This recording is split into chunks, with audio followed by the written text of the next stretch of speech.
Kitchen में मत जाओ, अचार मत खाओ, अब 3 दिन बाल मत धोना, मंदिर से दूर रहो। आपको उन दिनों में फॉलो करने के लिए घर की महिलाओं ने कई सारे नियम बनाए बताए होंगे। कुछ में शायद आप यकीन भी करते हो तो छोड़ दीजिए, ये प्योर बकवास है, ये अंधविश्वास है। लेकिन अंधविश्वास पर तो सभी बात करते हैं, अक्सर बात करते हैं। कई लोग आएंगे आपको बताएंगे कि ये अंधविश्वास है, और कई लोगों के दिमाग अब खुलने भी लगे हैं। भले ही फैमिलीज में ओपनली आज भी पीरियड पर डिस्कशन ना होते हो, मगर किचन में ना जाने और बाल ना धोने जैसी कई मान्यताओं को अब लोग लाइट लेने लगे हैं, कम से कम शहरों में।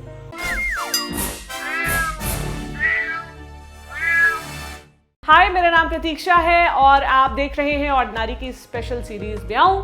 बात हो रही थी अंधविश्वास की, तो अब क्विक क्वेश्चन, आप बताओ कि अंधविश्वास का ऑपोजिट क्या है? आप कहोगे साइंस, है ना?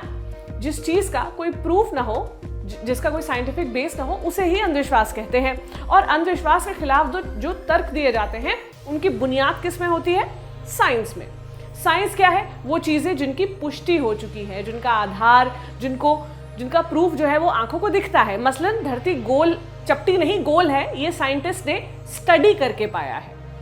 दुनिया को आगे बढ़ाने के लिए साइंस का एक बड़ा हिस्सा काम करता है, जिसे कहते हैं मेडिकल साइंस।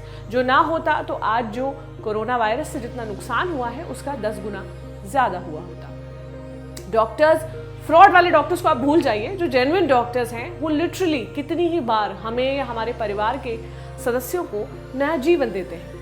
लेकिन मूड तब ऑफ होता है जब आप डॉक्टर को दिखाने जाओ और वो आपको दवा या मशवरा देने के बजाय आपको लाइफ जीने के टिप्स देने लगे। और अगर वो टिप्स पिछड़ी सोच से भरे, बेबुनियाद और दकियानूसी हो, तो आप क्या कहेंगे? कहेंगे कि मैं बेवकूफ हूं जो मैं यहाँ आई। अगर लड़कियां डॉक्टर के पास जाती हैं और दवा के पर्चे के साथ जजमेंट वापस लेकर लौटती हैं, जैसे आपके घुस्सू रिश्तेदार और आपकी जिंदगी में दूरबीन लेकर झांक रहे रिश्तेदार काफी नहीं थे, जो इनको भी अब आपकी बुआ जी बनना है। मैं बताती हूँ आज आपको वो सबसे अमेजिंग चीजें जो मैंने गायनेकोलॉजिस्ट, जिन्हें अक्सर छोटे शहरों में स्त्री रोग विशेषज्ञ कहते हैं, कि मुंह से या तो खुद सुनी है या मुझे मेरी सहेलियों ने बताया कि उन्होंने सुनी है। पहला, बर्दाश्त करना सीखो। पीरियड्स में तकलीफ सभी को होती है। कुछ लड़कियों को दूसरी लड़कियों से ज्यादा तकलीफ होती है, ये बात सब जानते हैं। कुछ लड़कियां इसके लिए डॉक्टर से सलाह लेना चुनती हैं, लेकिन अक्सर डॉक्टर्स पेन किलर के साथ ये ज्ञान भी देते पाए जाते हैं कि थोड़ा बर्दाश्त करना सीखो। तो डॉक्टर साहब / साहिबा, आपको क्या लगता है कि आपके सामने बैठी लड़की का हल्का सा उसको डिस्कम्फर्ट हुआ, हल्का सा गुड़मुड़ हुआ और वो आपके पास चली आई, क्या उसने दर्द बर्दाश्त नहीं किया होगा? क्या उसने सबसे पहले खुद ही पेट की मसाज, आराम और गर्म थैली जैसी चीजों को ट्राई नहीं किया होगा? और इंडिया में तो वैसे भी हम सबसे पहले घरेलू नुस्खे ट्राई करते हैं। हम तो काढ़े से कोरोना को ठीक करने में विश्वास रखने वाले लोग हैं। हम क्या यूं ही आपके पास चले आएंगे? आपके सामने बैठी लड़की काफी बर्दाश्त कर चुकी है, इसलिए आपके पास आई है। आप उसे दवा दीजिए, मोटिवेशन देने की कोशिश मत कीजिए। दूसरी चीज, साइकिल मत चलाना। कभी इरेगुलर पीरियड्स हो तो अक्सर उसे वेट से जोड़कर देखा जाता है। सहमत हूं, इसमें कोई शक की बात नहीं है कि वेट बढ़ने से पीरियड्स डिस्टर्ब हो सकते हैं। पेशेंट को वेट लॉस के लिए कहना आपका फर्ज है, लेकिन आप प्लीज ये मत बताएं कि ब्रिस्क वॉकिंग ही करनी है। कई साल पहले मुझे गायनेकोलॉजिस्ट ने कहा था कि पीसीओएस की दवाइयों से वेट गेन हो सकता है, इसलिए कसरत जरूर करना, लेकिन याद रहे साइकिलिंग मत करना और हैवी वेट मत उठाना। मैं यंग थी और मैंने डॉक्टर की बात मान ली, लेकिन कभी इसका मतलब नहीं पता चला। बड़े होने के बाद पता चला कि कई और लड़कियों के घर में उनसे साइकिलिंग बंद करवा दी गई, क्योंकि एक आम मान्यता यह है कि इससे वर्जिनिटी चली जाती है, क्योंकि साइकिलिंग से जांघों और प्राइवेट पार्ट्स के आसपास जोर आता है, इसलिए। वैसे तो मैं आपको बता दूं, for your kind information, virginity कोई सोने चांदी का सिक्का नहीं है जो लड़की के पास से गिर जाएगा। लेकिन इस बात में कितना सच है, ये आप खुद डॉक्टर से सुन लीजिए। पहले तो मैं ये कहना चाहती हूँ कि हाइमन से वर्जिनिटी नहीं मापनी चाहिए। हाइमन एक शीट होती है जो मसल फाइबर्स, कनेक्टिव टिश्यू की बनी होती है, जो वेजाइना की ओपनिंग पे होती है। और ये जो है, अगर हम बहुत हैवी एक्सरसाइज करें तो कभी कभी टूट सकती है, कभी कभी टैम्पून डालने से टूट सकती है। तो आप स्पोर्ट्स करते हुए डरिए मत, जनरली कुछ नहीं होता है unless it is a very heavy exercise. एक चीज जो लगभग सबने सुनी है वो ये कि शादी के बाद ठीक हो जाएगा। ये पॉइंट मेरा फेवरेट है। दर्द तो होता ही है, शादी के बाद ठीक हो जाएगा। कच्ची उम्र में मैंने सोचा कि शादी का दर्द से क्या कनेक्शन हो सकता है। 1-2 साल बाद मुझे चमका कि अच्छा, यहाँ बात शादी की नहीं, शादी की हो रही है। और डॉक्टर एस वर्ड नहीं बोलते हैं क्योंकि ये सब बातें एक यंग लड़की से आप कैसे कर सकते हैं। Okay, quick tip to doctors, young लोगों को अगर आप सेक्स और सेक्सुअल रिलेशंस के बारे में नहीं बताएंगे, उनसे खुलकर बात नहीं करेंगे, तो किससे करेंगे? उन्हें जिन्हें सब कुछ पता है। वो ऐसी उम्र की दहलीज पर हैं कि उन्हें इस नॉलेज की सबसे ज्यादा जरूरत है और इसके अभाव में वो गलतियां कर सकते हैं। चलो माना कि आपका काम हर एक टीनेजर को सेक्स एजुकेशन देना नहीं है, लेकिन क्या सचमुच कोई साइंटिफिक एविडेंस है कि सेक्सुअली एक्टिव हो जाने के बाद पीरियड क्रैम्प्स बंद हो जाते हैं? ये भी जानिए डॉक्टर से। मैं ये बताना चाहती हूँ कि ऐसा कोई भी साइंटिफिक एविडेंस नहीं है जो कहता है कि शादी के बाद पीरियड पेन बेटर हो जाएगा। कभी कभी क्या होता है कि सेक्स के बाद एंडोर्फिन्स रिलीज होते हैं जिससे कि थोड़ा पेन कम महसूस हो सकता है, बट अदरवाइज ये धारणा बिल्कुल गलत है। अगर सचमुच सेक्सुअली एक्टिव होने से दर्द ठीक हो भी जाता है, चलो मैंने मान लिया, तो सीरियसली आपके सामने बैठी 11-12 साल की लड़की से आप एक्सपेक्ट करते हो कि वो अगले 15 से 20 साल अपनी शादी होने का वेट करे या फिर दर्द ठीक करने के लिए 18 की उम्र में शादी कर ले? शादी किसी चीज का सलूशन कैसे हो सकता है? प्लीज इसे सलूशन की तरह बताना बंद करिए।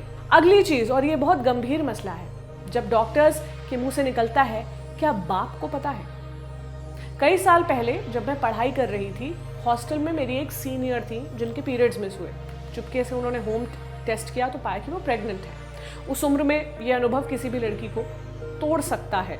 ऑलरेडी जिन लोगों को पता चल गया था उसकी वजह से वो बेहद परेशान, शर्मिंदा और अपराधबोध यानी गिल्टी महसूस कर रही थी। अबॉर्शन के लिए वो डॉक्टर के पास गई।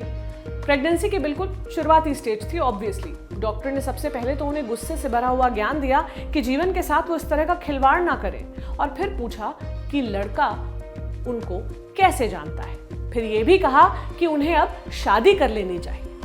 ये बात ठीक है कि कपल्स अगर कंसीव नहीं करना चाहते हैं तो उन्हें प्रोटेक्शन का ध्यान रखना चाहिए, मगर ये सिर्फ लड़की की जिम्मेदारी नहीं है। और अगर उससे इस तरह की भूल हो ही गई है, वो एक ऐसी एज में है कि उससे गलती हो ही गई है, तो आप क्या जानते नहीं हो, क्या आप देख नहीं रहे हो कि वो पहले से ही शर्मिंदा है? आप अब उसके रिश्तेदार बनने की कोशिश मत कीजिए। सबको छोड़ के, सारे जजमेंट्स को छोड़ के वो फाइनली आपके पास मदद के लिए आई है। आप प्लीज उसकी मदद करिए।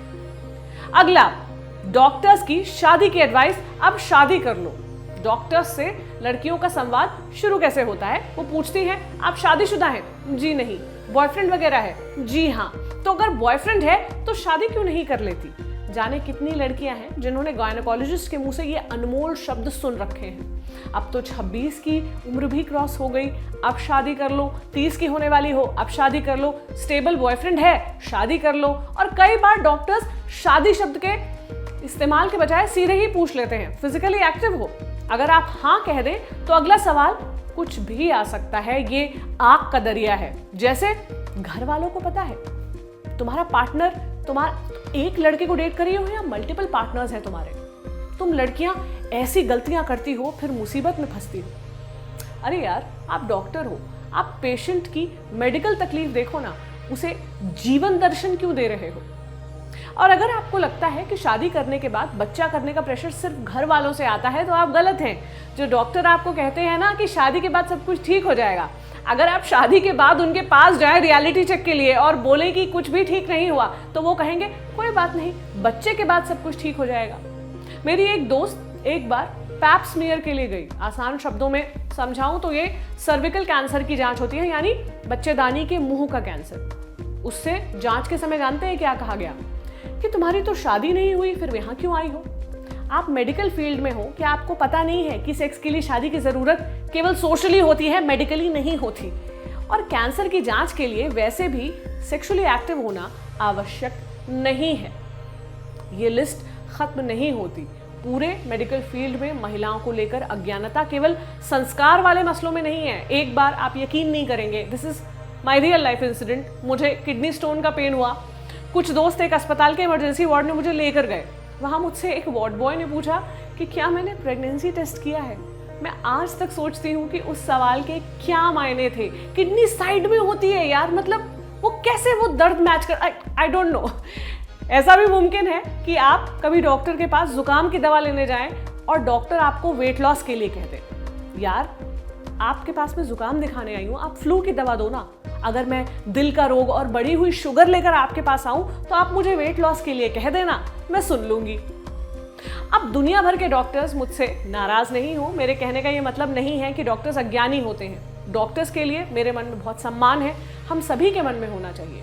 और कोरोना की जो 3 लहरें आई हैं उसके बाद ये सम्मान उनके लिए और बढ़ गया है। कितनी जी तोड़ मेहनत की है उन्होंने। चाहे वो डॉक्टरी का कोई भी फील्ड हो, हर एक डॉक्टर, हर एक हेल्थ वर्कर हमारे लिए अनमोल है। लेकिन हमें ये मानने में भी कोई दिक्कत नहीं होनी चाहिए कि तमाम प्रोफेशंस की तरह मेडिकल प्रोफेशन में भी पिछड़े विचार, स्टीरियोटाइप और सेक्सिज्म भरे हुए हैं। आज भी कई डॉक्टर्स के बीच शादी के पहले सेक्स एक टैबू है और बच्चा कंसीव करना उन्हें औरत की चॉइस नहीं, उसकी जिम्मेदारी लगती है। जिस तरह academics, journalism, marketing, politics, entertainment जैसे तमाम फील्ड्स में जेंडर सेंसिटिव होने की ज़रूरत है, वैसे ही मेडिकल फील्ड में भी है, खासकर स्त्री रोग कहलाने वाले विषयों से डील करने वाले डॉक्टर्स के लिए, क्योंकि उनका महिलाओं और उनके शरीरों से रोज़ का सामना होता है। महिलाएं वैसे भी अपनी आधी तकलीफ़ों के लिए किसी से बात करने और डॉक्टर्स के पास जाने में हिचकती हैं, शर्माती हैं। अगर उन्हें जज किया जाएगा तो वो और डिस्करेज होंगी। आपकी क्या राय है इस मसले पर? मुझे कमेंट सेक्शन में ज़रूर बताइएगा। अपना ख्याल रखिएगा। शुक्रिया।